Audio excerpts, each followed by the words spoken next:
નમસ્કાર મિત્રો, learning જેકેની YouTube ચેનલમાં આપ સૌ મિત્રોનું સ્વાગત છે. ટાટ હાયર સેકન્ડરી તેમજ સેકન્ડરી ગુજરાતી મેઇન્સની અંદર પૂછાતા પત્ર લેખનમાં આજ આપ સમક્ષ એક ઔપચારિક અંગત પત્ર મૂકી રહ્યો છું. મિત્રો, તમે પણ આ ટોપિક ઉપર એક વખત અચૂક લખવાનો પ્રયત્ન જરૂર કરજો. તમારા ગામમાં એક સુવિધાયુક્ત દવાખાનાની જરૂરિયાત હોય તે અંગેની માંગણી કરતો પત્ર તાલુકા પંચાયતના પ્રમુખને લખો. સૌપ્રથમ તો કે અબક એટલે કે પોતાનું નામ, ત્યારબાદ ગામનું નામ, તાલુકો અને જિલ્લો. અહીં એક પણ વસ્તુ સાચી લખવાની છે નહીં. તેથી આ રીતે લખેલ છે. ખાસ કરીને જ્યારે પણ જિલ્લાનું નામ આવે, તાલુકાનું નામ આવે કે ગામનું નામ આવે છે ત્યારે અલ્પવિરામ આવે છે અને છેલ્લે તથદ જિલ્લો લખ્યું છે ત્યાં હંમેશા પૂર્ણ વિરામ આવશે. ત્યારબાદ તારીખ કોઈ પણ જૂની નાખી શકો છો.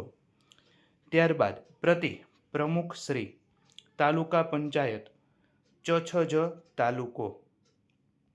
વિષય અમારા ગામમાં દવાખાનાની જરૂરિયાત અંગે. માનનીય સાહેબશ્રી અથવા તો માનનીય શ્રી. અમારા કખગ ગામની વસ્તી આશરે 10,000 છે. વસ્તીની જોડણી ખાસ જોજો, આ પણ સાચી છે બરોબર, અને પાછળ દીર્ઘાઈ કરી હોય છે તો પણ સાચી છે.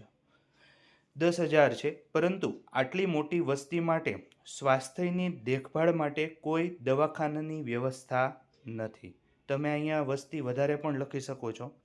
ગામમાં એક પ્રાથમિક આરોગ્ય કેન્દ્ર છે, પરંતુ તેમાં પૂરતા સાધનો, દવાઓ અને ચિકિત્સા કર્મીઓ નથી જે ગામની આટલી વસ્તીને સેવા આપી શકે એમ છે નહીં. અમારા ગામથી સૌથી નજીકનું પ્રમાણમાં સૌથી મોટું દવાખાનું લગભગ 30 કિમી દૂર પફબ શહેરમાં આવેલું છે. આના કારણે ગ્રામ લોકોને સ્વાસ્થ્ય સુવિધા માટે હાલાકી ભોગવવી પડે છે. આ ઉપરાંત અત્યારે ચોમાસાની ઋતુમાં રોગચાળો વધી રહ્યો છે અને ગામમાં પાણીજન્ય રોગોની સમસ્યા વધી રહી છે.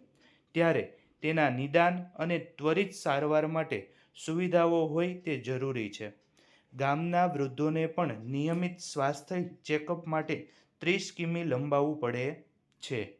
આ ઉપરાંત ગામમાં પ્રાથમિક આરોગ્ય કેન્દ્ર પર સ્ત્રીઓ માટે ગર્ભાવસ્થા દરમિયાન સ્વાસ્થ્ય સુવિધાઓની પણ પૂરતી વ્યવસ્થા નથી.